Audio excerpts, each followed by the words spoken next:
Hey party people, happy you are back.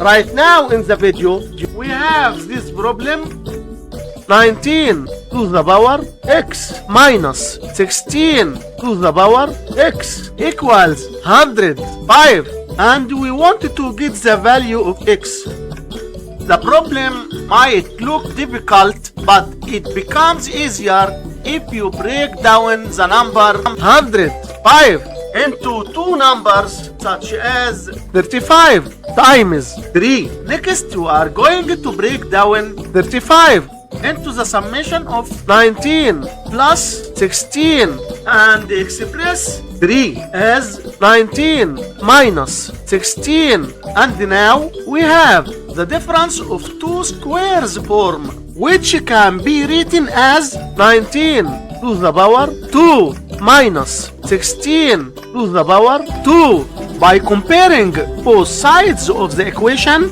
it's clear that x equals 2, and this is our final answer for this problem. Don't forget to like, comment and subscribe to the channel.